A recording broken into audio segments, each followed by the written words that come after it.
Welcome, everyone, to this webinar on feedback free of fear. Apologize, we were running just a couple minutes late, but I'm excited to dive into this topic and look at feedback through a really neuroscience-based lens. So often when we think of feedback, we think of fear and we associate it with maybe challenges or struggles we've had in the past or experiences that we've had. And I think it's something that we can all say that we really do value, but it's also something that we really struggle with. And so in this webinar, in this session, we're going to talk about and look at why a lot of our current feedback systems fail us, even the well-intentioned ones, and what you can do instead, looking at some new strategies that might actually fuel more growth, safety, and performance outcomes, the things that we want to come from our feedback, from our engagement and discussions with one another. And I want to start off by having you kind of think about a common scenario that maybe you've experienced before. And that is a situation where, say, I want you to, for a minute, just picture your manager coming by your desk and saying, I need to give you some feedback on your recent performance. Can you stop by later? And I want you just to notice in this moment, as you visualize your manager stopping by and saying this to you, how your body might react.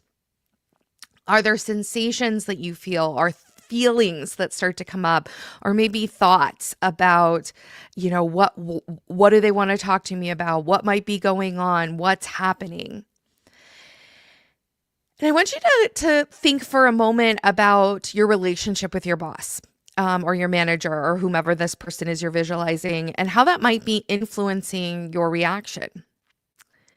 Maybe try imagining someone else that you've had a relationship with before in the past, either good or bad, maybe the opposite of your current manager.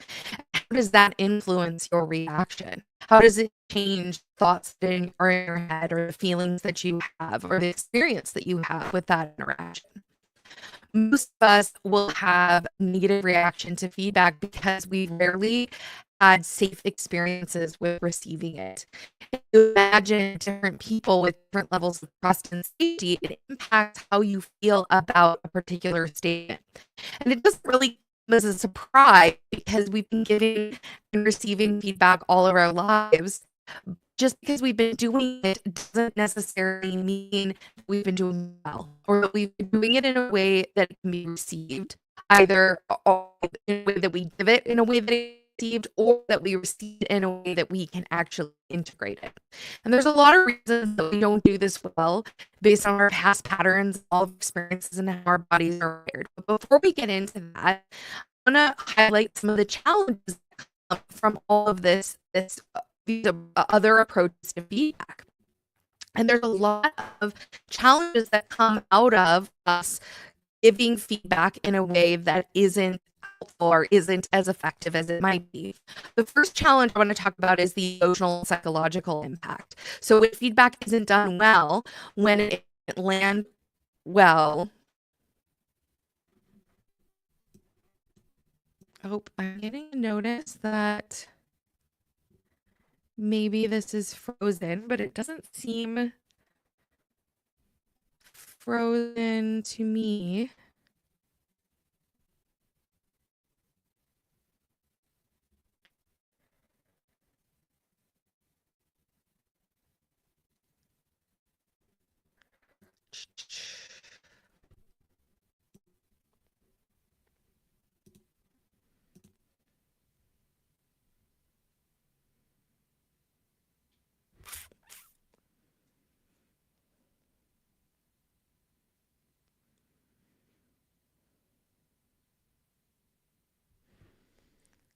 Well, shoot.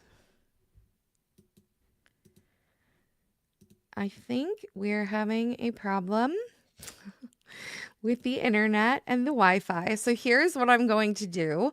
since it's cutting out, if you can hear me, what I am going to do is I'm going to record this and I will post this in um I will post this in a couple of hours. So I'm going to end this live stream and I'm going to go ahead and I'll record this webinar and then I'll post the link to the webinar so everybody can get it and not have to be listening to something that's kind of coming in and out. So if you are on live right now, let me just say that you can hear me better now. Thank you, Angela, for the feedback. Let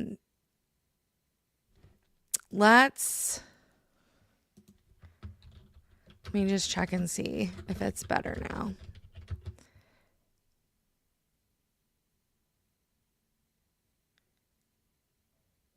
All right, we will try to continue. And if it does keep cutting out, I'll end the live stream and we'll post the full recording. I'll edit this piece out, but we'll post the full recording afterwards, but we'll go ahead and continue and see what we can squeeze in here. So let's go back to the topic of the emotional and psychological impact. So when feedback isn't done well, it doesn't land as helpful. It lands as a threat. When it creates what we call feedback anxiety, a constant state of where we're walking on eggshells, waiting for the next criticism to drop. It doesn't motivate people. It actually traps us kind of in a state of fear. And when that feedback feels like an attack, the person that's receiving it starts focusing on the attack rather than on the behavior. It starts to trigger these shame spirals. And that shame doesn't make people want to improve. It makes them shut down. It makes them withdraw. It makes us feel like that sense of self-doubt. And it's not even necessarily about what's said. It's about how vague or overly critical the feedback is. That kind of feedback then feeds imposter syndrome. So instead of feeling supported to grow, people start to feel like they're not good enough and that they're just waiting to be found out. And here's where the neuroscience comes in. When feedback is delivered in a way that feels unsafe, it activates our survival states. And in those states, we can't reflect, we can't integrate, and we can't learn because our body is just trying to survive that interaction, to survive that potential risk.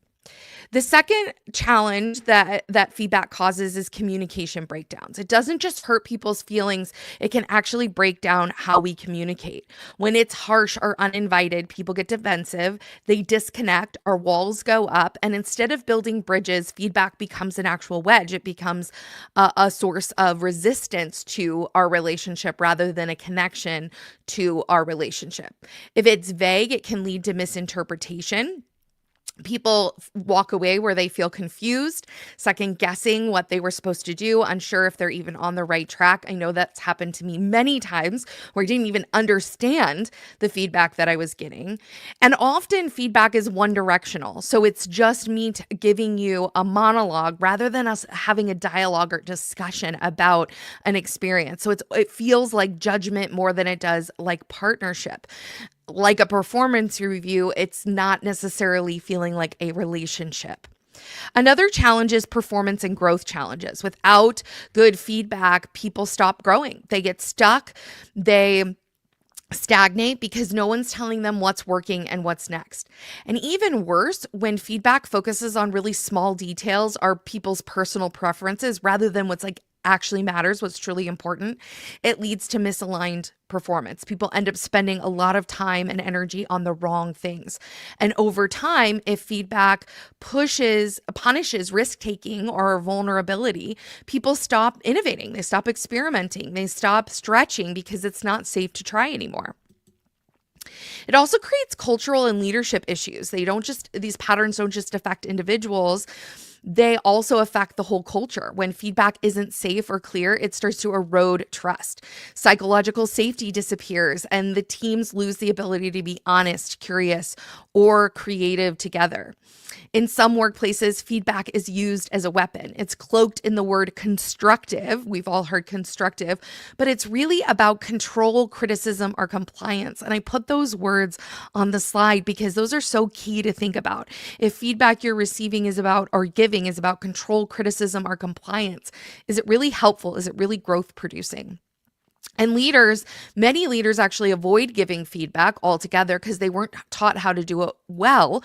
So they delay it or avoid it, or when they finally say something, it actually comes from a place of reactivity or explosiveness rather than coherence and calm coherence where it can be received effectively by the person. The last challenge is systemic gaps. So it's not just personal issues. There actually can be systemic issues where there's no consistent structure for giving or receiving feedback. So it's reactive, inconsistent. People don't know when they're going to get it, or they don't get it until it's too late. Or organizations rely really heavily on annual reviews and they don't do enough touch points throughout to help people to understand how they're doing in between those reviews. And then you add to that the impact of bias and inequity when feedback's filtered through our own unexamined assumptions. It creates different standards for different people, which fuels inequity and resentment. So if you've ever felt like feedback isn't working, like it's making things worse instead of better, you're not imagining it. These are very real issues, emotional, relational, systemic. But there's good news. We can actually fix this. We can shift from feedback that triggers fear and fuels fear to feedback that actually builds trust. We can move from criticism to curiosity, from control to growth, and that's exactly what we're gonna talk about in this webinar. So I want to hit on, before we get into all of those details, that there are tons of feedback courses everywhere. And I ask this question because it seems like everyone's always learning about how to give feedback, but it doesn't seem to be working because people's experience with it is so negative. So despite all this training, most people are still uncomfortable giving feedback and even more uncomfortable receiving it. And the reason why is because most courses teach scripts, not actual shifts. They talk about what to do, not how to do it, and how to embody those shifts in a way that create actual impact and results. They don't address the biology of feedback. They're focused on what to say, not how to say it, not focused on what happens in the nervous system when feedback is perceived as a threat. So that is what we want to talk about, is what is it that happens when feedback feels unsafe, when our body hijacks, often and unconsciously, the moment, and it makes that feedback, it makes our ability to receive and process feedback very difficult. And what's important to note here is that feedback isn't really processed by the ears. It is processed first by the body, that our body processes the information coming into it much faster than our cognitive head brain can process it. And so our sense of safety comes very quickly from an intuitive, embodied sense, long before we consciously and cognitively understand how we feel about the feedback that we're receiving in the moment. And most of the time, feedback, especially negative feedback, it causes us discomfort. We're most comfortable and we're most productive when we're operating in alignment with our natural ways of being, with how we think, how we feel, and how we behave. They are like our default settings. That's just who we are as a human. And they form that internal operating system. And when we're working in alignment with them, we feel capable, confident, and in flow. But feedback, especially when it's challenging or critical feedback, can disrupt that alignment. When that feedback contradicts how we see ourselves, what we care about, what we've always done, it creates discomfort. It creates a disconnection between our natural way of being. And that discomfort isn't just emotional discomfort, it's neurological. It's embedded in the body. So when feedback conflicts with our existing mental models, it creates this dissonance in our body, this disconnection. And we respond like, wait, that's not how I see myself. That's not what I believe to be true. That's not how I act. And what's happening is it's really triggering our nervous system and our biological response. So I want to talk for a minute about a quick little bit of neuroscience about how our bodies are wired for anybody who maybe hasn't heard this before, so that you can understand why this is happening. So our bodies are wired with a bunch of neural connections. These neural connections are what tell our body what to do. It's what tells our heart to beat, our lungs to breathe. It's what tells my hand to move in a certain way when I'm talking and presenting to you. Everything we do it occurs as the result of these neural connections and neural pathways that run throughout our body. And we have these neural connections throughout our body, but especially in our head, our heart, and our gut intelligences in these different areas. And our bodies are really wired first to survive, to keep us alive. That's their primary purpose. And in doing that, there's really two things that it's focused on. One is having sufficient resources. So having the food, the shelter, the companionship, the things that we need to do in order to survive, and avoiding predators and threats to our safety. So we immediately, from the moment we're born, start scanning our environment and learning how different potential threats impact us. And when they impact us, we wire a pattern of protection of how we can protect ourselves from that potential threat again in the future. And what ends up happening is over time, we have lots of experiences and we're living in different environments. And those create our ways of being, those ways of thinking, feeling, and behaving. And those ways of being then become and have within them patterns of protection, ways in which our body has wired to protect us from the world around us, to ensure that we don't get hurt or harmed or feel bad as a result of the experiences that we're having. And if you go a step further, collectively, when we come together, those ways of being become our ways of working, our ways of living, the way we get things done, decisions get made, problem solved, the way we build relationships and communicate and collaborate, and they become our natural patterns. Now, what happens in a feedback situation is that our bodies are constantly scanning the environment. And so it's really not about what we say, it's about what our body is receiving. There's something called neuroception, which is our body's subconscious surveillance system. It's constantly scanning our environment, including facial expressions, tone of voice, body language, and even timing for signals of safety or danger. So what's happening beneath the surface is that feedback isn't really being received by our ears, it's being received by our nervous system. And when we feel unsafe or criticized or exposed, our bodies shift into fight, flight, freeze, or fawn states. The parts of our brain that are responsible for learning, for reflection, for growth, they shut down because our body's only interested in surviving. And so as this neuroception is happening, as the surveillance system is going, we're kind of constantly looking for, is this a safe situation where we can have connection and openness, or is this a dangerous or threatening situation which is going to trigger defense or withdrawal? And it happens faster than our thoughts, milliseconds before our logical brain can process or take in what's happening.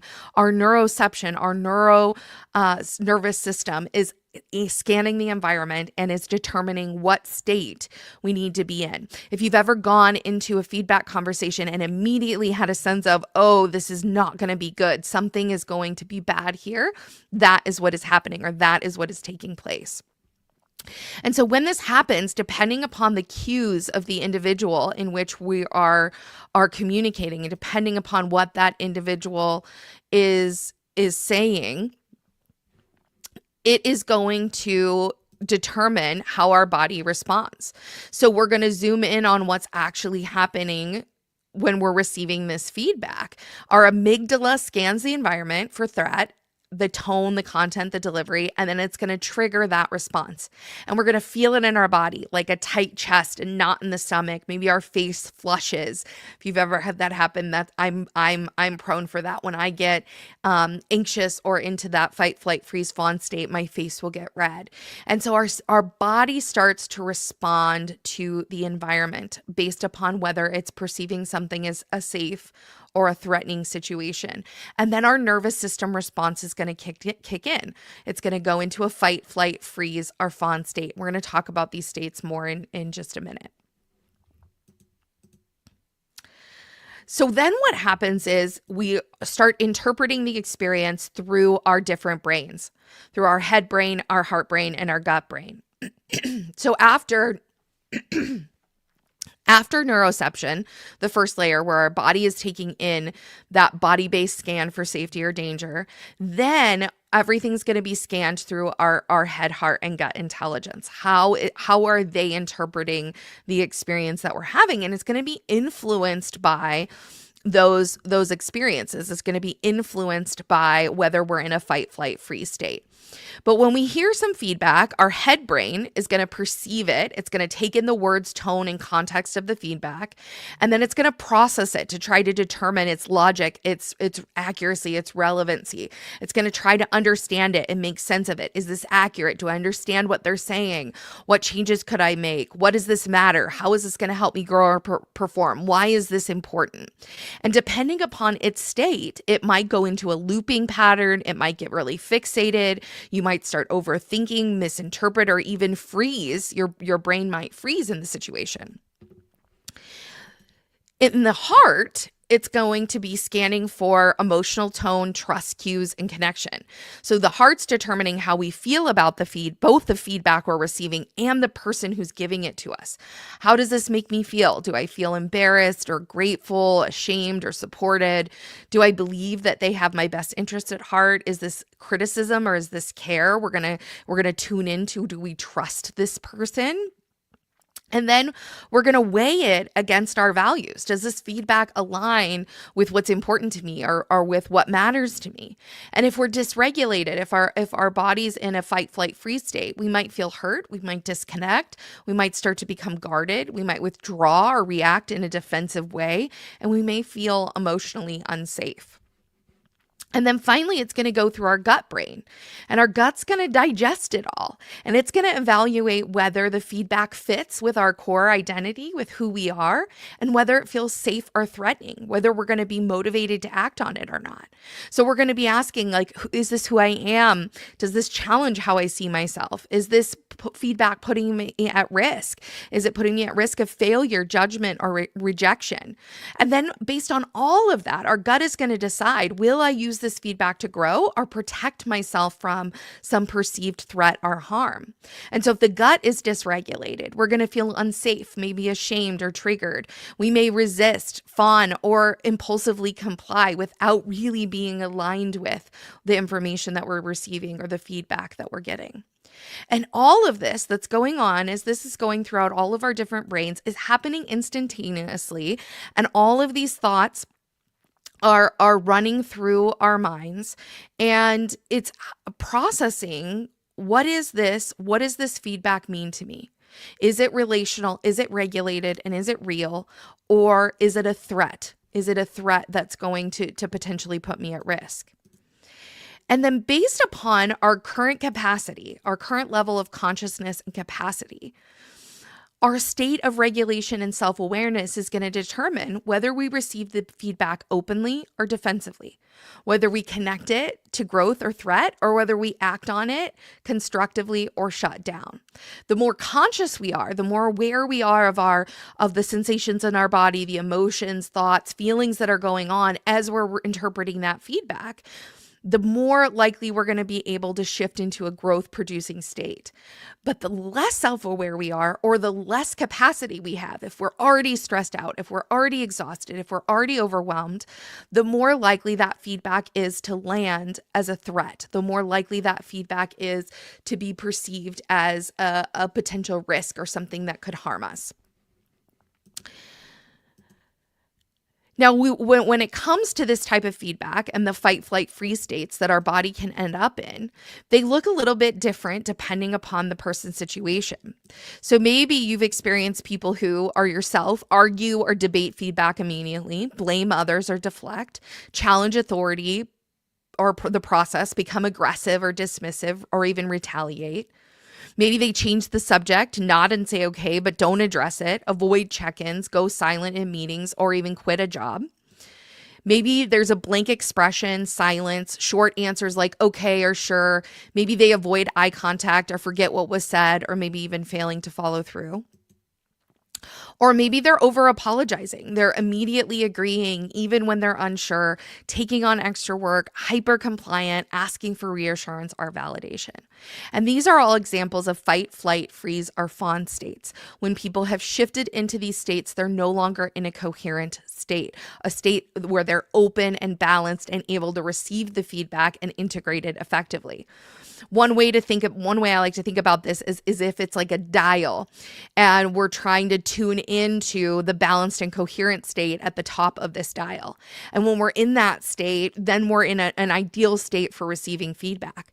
But if we're at the bottom of this, if we're in a sympathetic fight, flight, angry, anxious, irritated state, or a dorsal vagal shut down, numb, burned out, drained, freeze, fawn state, then we're not going to be able to receive and integrate the feedback that we get, nor is the person if we're the one delivering it. So what we want to do is make sure we can keep people in a balanced and coherent state so that we can receive feedback and we can give and receive feedback in that state.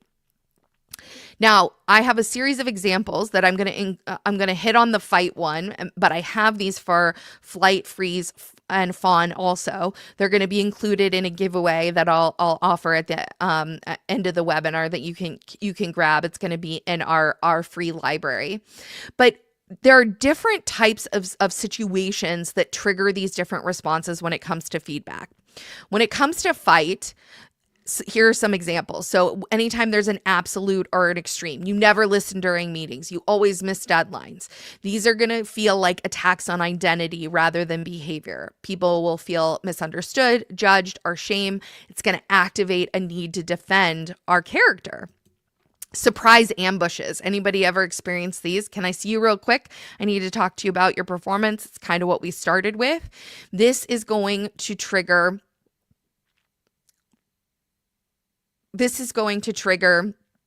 a lack of consent. It's going to set up the nervous system to be on high alert because it doesn't know what it's going to be experiencing.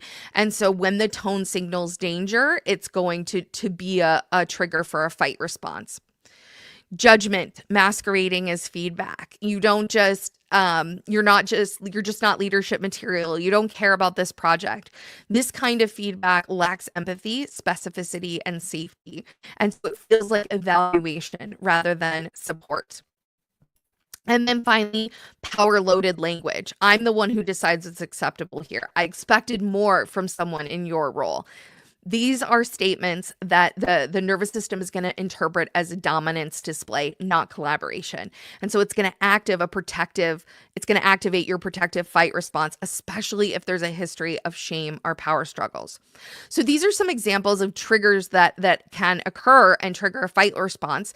It can be helpful to identify what are your triggers around these different survival states so that you can identify them both for yourself and in others. So like I said, I have examples of all of these that we will include in a giveaway, but there's different examples around each of these responses that can help you to identify what might be triggering and why it might be triggering, as well as to identify different types of feedback that you really don't want to be delivering in that way, or you want to find a better way to deliver. Now, what happens when this is going on, when we get into these fight, flight, freeze, fawn states, when we get into the survival state, is that our view, it gets limited and our capacity for receiving feedback is limited. We're cut off from our head, heart, and gut operating at their best. They're going to be in conflict. They're not going to be working together, if they're working at all, if it's not just a pattern playing out. So when survival takes over, our perception narrows. We lose the ability to even hear the full message, let alone consider alternative perspectives.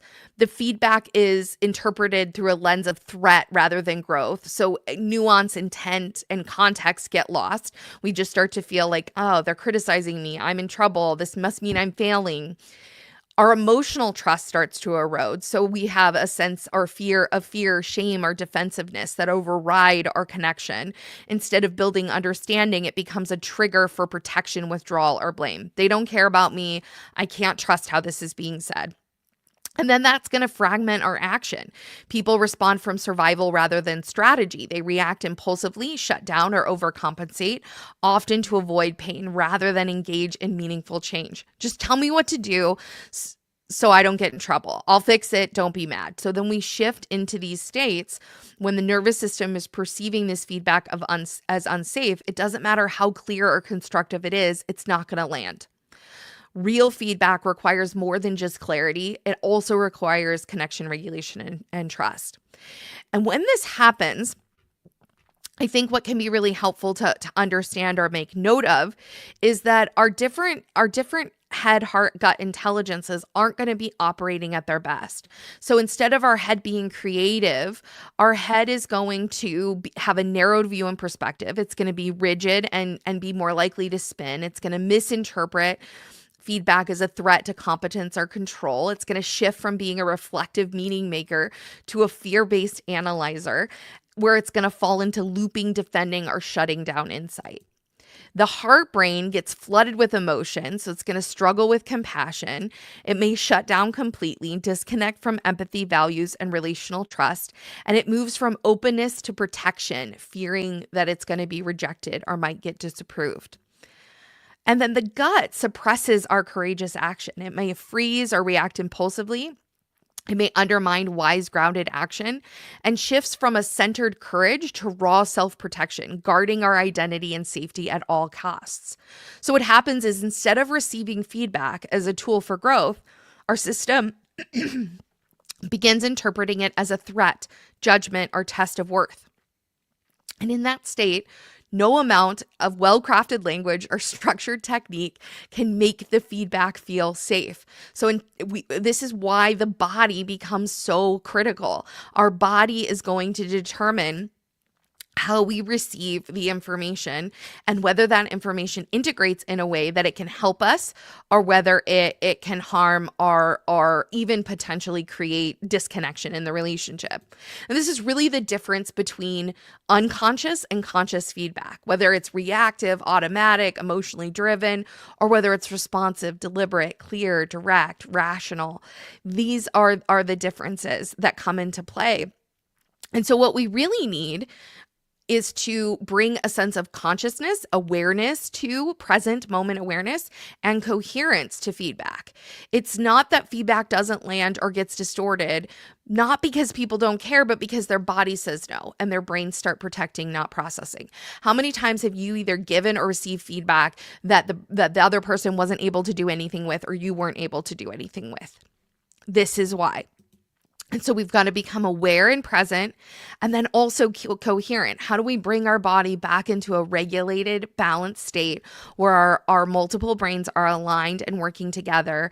And that is going to create the coherence necessary for an effectively delivered and received bit of feedback, conversation, or communication. The other challenge that comes into play with feedback is that it's really relational. So even if we have the perfect script, even if we have the right words to say, that isn't going to necessarily create the safety that we need. We just talked about how to shift our body states, but how do we do that in a way that creates a relationship? So how do we think of feedback less like a transaction and more like a relationship that we're building, or a relationship that we're creating together?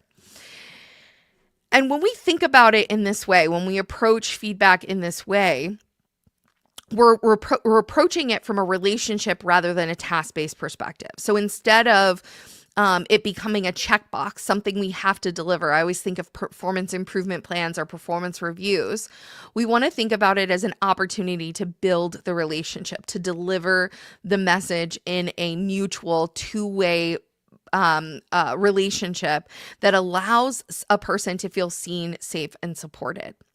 And when we do that, when we deliver it in a way that it can be, the person feels seen, safe and supported, they not only integrate it, they not only receive it, but they actually integrate it more effectively and take action on it more easily.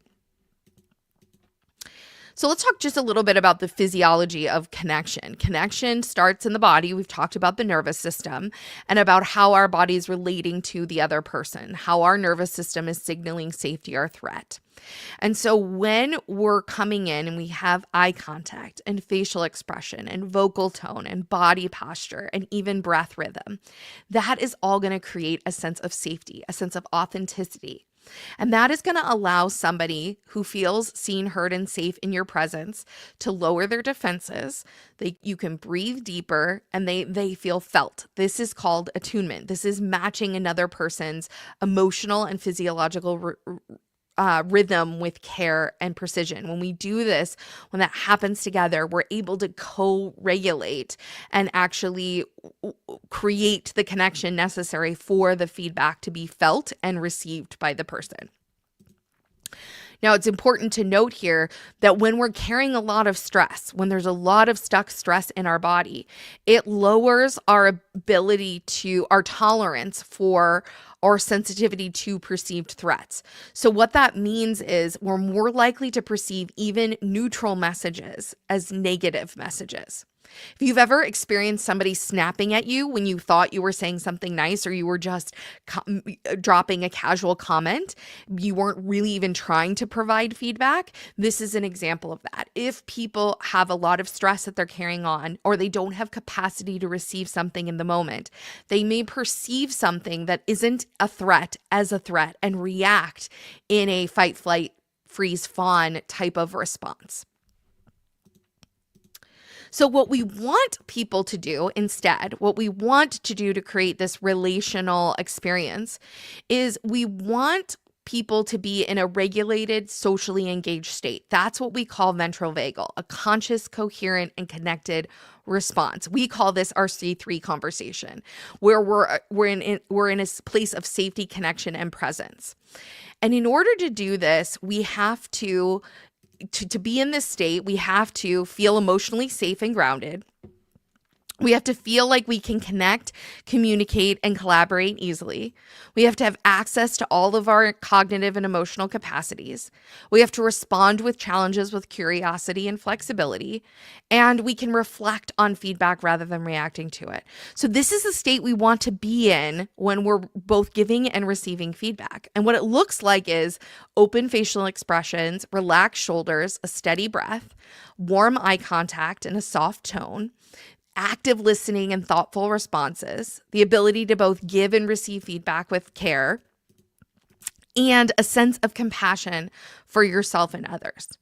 And when we do this, when we are in this ventral vagal, this conscious, coherent, connected state, this is where trust, learning, and growth happen. And this is not about the words. You notice here that this is all about how you're engaging relationally with the other person. Now, these are skill sets we have to develop. They are not something that necessarily comes natural to everybody. We have to learn how our body is signaling to others that it's safe to connect and how to build up these skill sets so that we can both deliver and receive feedback from this state. So what's important to note here is we want to have connected conversations and communications. That means we have to have a felt sense of embodied safety. We have to be present. We have to be in that moment. We have to be attuned to the other person. We have to be in resonance with the other person, even better, and co-regulating, where we're steadyingly calm with one another. And when we do this, when we have these elements in place, we create a connection that allows feedback to not only land, but again, integrate. And we continue to build the trust in the relationship that will allow us to continue to give this feedback in increasingly effective and impactful ways. The last thing that really impacts our ability to receive feedback or to give people feedback is that a lot of people haven't healed from their own wounds. We've seen how feedback is like a transaction. But there's something even deeper that often goes unspoken, and that is that feedback is rarely given to a blank slate. It lands in human beings who have a history, a nervous system that remembers lots of old feedback wounds. There is nobody who has made it through life without experiencing a feedback trauma or feedback wound in the past. Moments where we were shamed or not supported, times where you felt judged for who you are, not coached on what you did, experiences where feedback wasn't safe, where it was used to control, diminish, or dismiss. And when that history goes unacknowledged, and even more importantly, unhealed, it shapes how we show up. It shapes how we respond. And so some of us avoid giving or receiving feedback altogether because we're afraid to hurt someone or be hurt ourselves. Others give it too harshly, repeating patterns that we've experienced that actually harmed us. Or we receive feedback, but it immediately triggers our defense, our shutdown, or our shame. Not because of what's being said in this moment, but because of what it reminds us of, because it's triggering our past patterns. And so we have to think about how our past experiences with feedback may be shaping our present experience and become aware of where we maybe need to clear out those past experiences so that we can receive feedback more effectively in the present. So think for a minute about the worst feedback, the worst piece of feedback you've ever received. The worst piece of feedback you've ever received. And I want you to notice whether that feedback was about your growth or someone else's judgment. Most of us carry these early experiences where feedback wasn't just about improvement, where it became a moment of pain, humiliation, or disconnection. And these moments may have conditioned your nervous system to associate feedback with danger rather than development.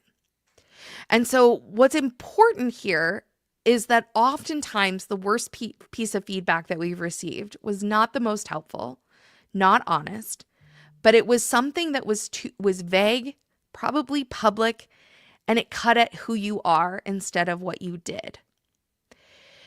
Now, I'll share a personal example where I received a bit of feedback about something that I shared on social media during one of the darkest times in my life, where I had severe postpartum depression after the birth of my twins, where I was really struggling. It was during the pandemic. I had twin girls. I was struggling to feed them around the clock, awake all night. I was trying to work as a leader. I was trying to do all of the things to support the organization through the pandemic. And I found myself in a very dark, lonely place. And I shared it. I shared that I was in a dark place. I shared that I was in a really hard place. And I later received feedback on that sharing. I later received feedback on that I needed to find a different avenue of support, that was too public and it hurt my leadership persona. Now, whether that was true or not, the way that in which it was delivered, the reason for which it was delivered, and my ability to ever really truly trust that human being again was almost permanently destroyed. Because it wasn't given in a caring, considerate, conscious way, but in a very judgmental way. And it wasn't given in a growth-producing way, but in a judgment and critical way. So as a homework assignment, I want you to identify, whether it's this piece of feedback that you thought of or something else, one piece of feedback from the past that's changed how you show up today. Because often these experiences then change us. And for a long time after I got that piece of feedback, I didn't share anything with anyone at all. I hid how badly I was doing. I hid how much I was suffering. I hid how burned out, exhausted, and overwhelmed I was. And so when I burned out, no one knew. No one knew what was going on because I didn't feel safe enough to share it. And so I want you to just take that as a homework assignment to look at how maybe early feedback that may not have even been helpful, maybe has shaped how you show up today. Most of the time, the reason that these things happened is because we were never taught safe feedback. We were never taught to give or receive feedback in a way that actually supports growth. We certainly didn't learn it at home. We didn't learn it at school. And most of us definitely didn't learn it in the early days of our careers. So we pieced it together from all the different experiences that we had. And for most of us, those early feedback experiences, and I'm talking early as in a child, they weren't all constructive. They were confusing, shaming, or even traumatic. They shaped not just how we think about feedback, but how our bodies respond to it. Whether we feel a sense of shame, criticism, silence, or control, it shaped how those situations got wired into our nervous system and then how we respond to them as a result. And these wounds, these early feedback wounds, then get stored in our bodies. So a situation of being publicly shamed leads us to leads us into an imprint of collapse, freeze, or people pleasing. Situations of feedback as punishment, fix this or you'll be grounded or fired. These mistakes become danger. And so we become defensive. Our gut brain encodes it as feedback, as threat to our survival, fight or flight. Emotional withdrawal, I'm disappointed in you, followed by silence, leads us to a loss of connection or relational trauma. Our heart brain becomes hyper attuned to disapproval or tone, which can lead to over functioning. Feedback without support, you're wrong, figure it out. Our head gets overloaded. We feel helpless. Maybe we feel imposter syndrome. Feedback then becomes abandonment, not coaching, and we feel helplessness. Maybe we've experienced inconsistent or unfair feedback. You did great today, or you did great yesterday. Today, you didn't do so great. The body stays really hypervigilant. Am I safe or am I not? It leads to anxiety, mistrust, and shutdown, and requires us to be hypervigilant. Maybe we got identity-based criticism. Why can't you just be more like your brother, your sister, that other child? Targeting who you are, not what you did. The gut brain encodes these shame-based identity wounds, and it becomes perfectionism or even collapse. These are some of the most common early experiences that shape our fear of feedback today. And all of these experiences are then tied to various patterns, to various imprints in our nervous systems and patterns that show up. Now, I've included all of these different examples and I've included this chart in the giveaway that we're going to give you. So if you want to go look at some of your experiences and how they might be connected and how they might be showing up as patterns today, you can do that. So what can we do? In this instance, we really need to clear the trauma. We need to reprocess it. We need to move the stuck stress or that past pattern out of our body. The best way I've found to do this is to use EMDR therapy or somatic experiencing practices, to use body-based movements to shift that stress and trauma out of the body. I've included shiftchange.life. They're a great resource for this if you want to check it out. But this really requires some clearing to get these past experiences and these patterns out of the way so that we can actually perform at both giving and receiving feedback effectively.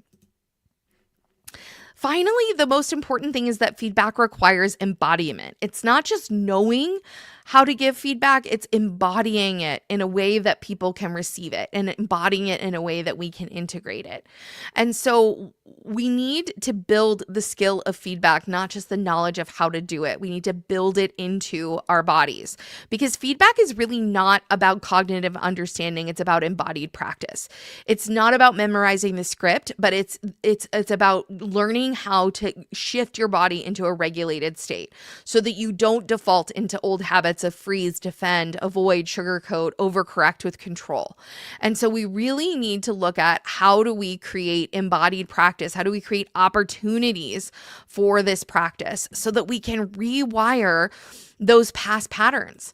And that takes time. You don't become fluent quickly. You have to actually practice over and over again. You need safe, repeated practice, either in role play, giving different feedback.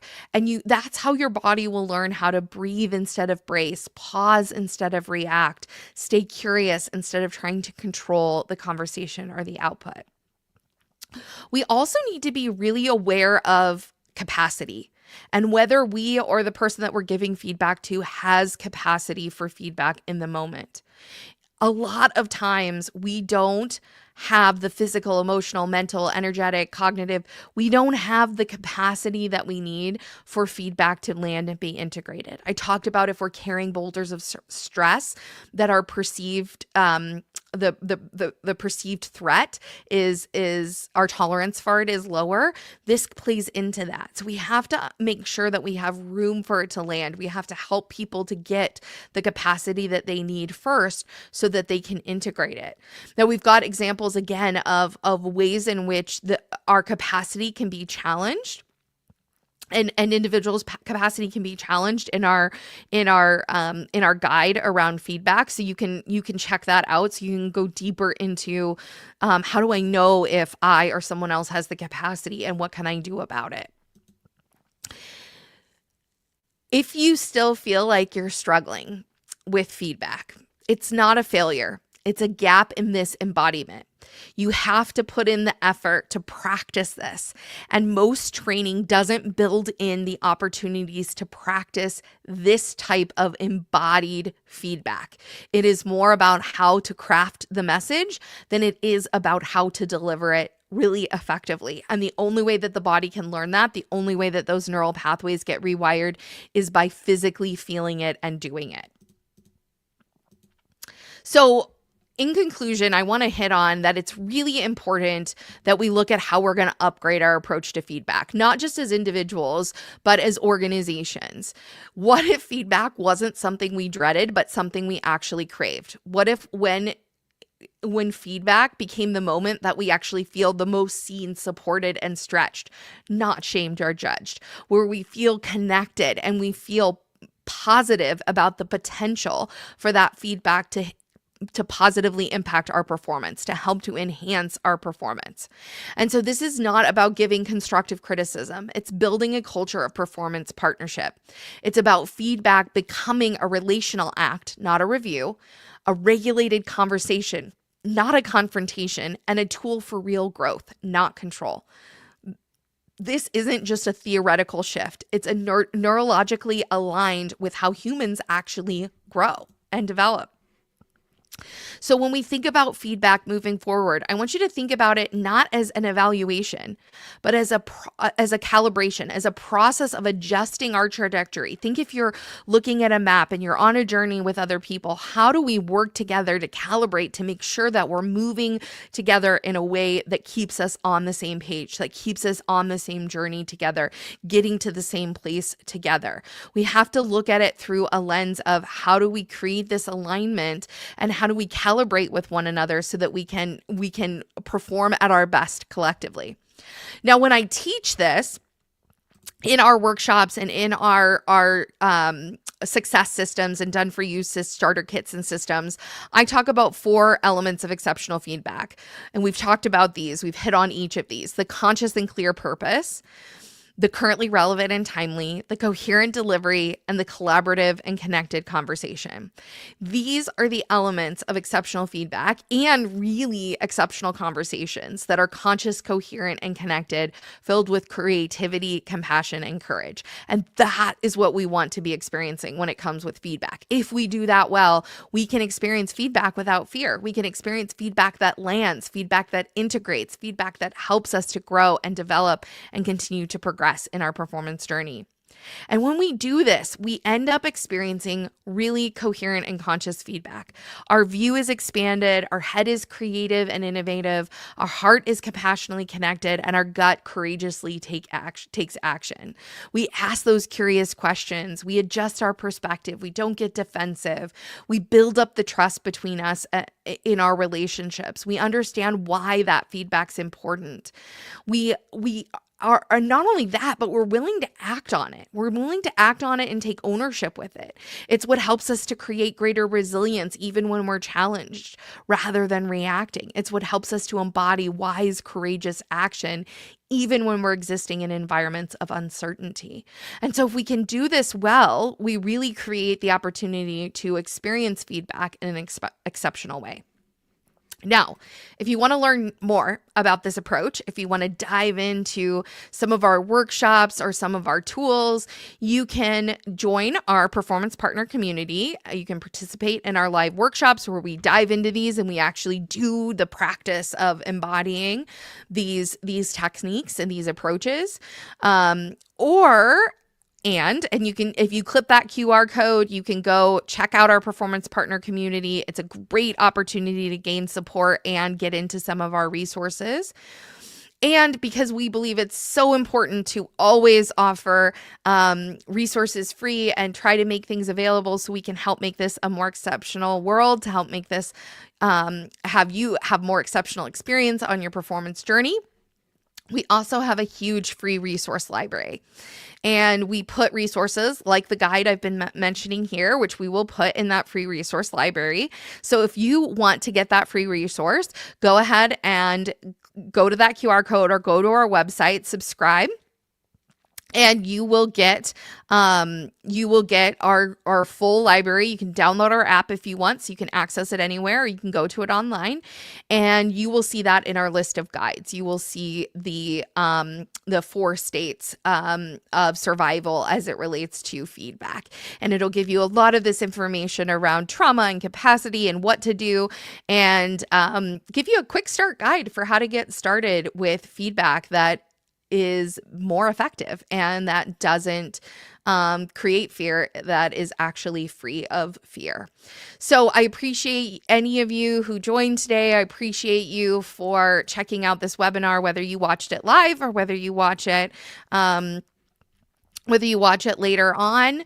And I will also send a link of I also post these webinars in that free resource library as well. So if you want to go back to it, if you want to see it, if you want to check out or go back to slides that I've covered, you can do that at your leisure. Thank you so much for everybody who joined today. I'm so appreciative, and I hope that this gave you some new insights about how to approach and think about feedback. I hope you have a wonderful rest of your day. And as always, I like to end my podcasts and my webinars with just remember to always keep evolving, keep growing, keep rewiring your neural pathways so you can live your best life, an exceptional life. I hope you have a wonderful rest of your day, and we'll be back with another webinar again next month.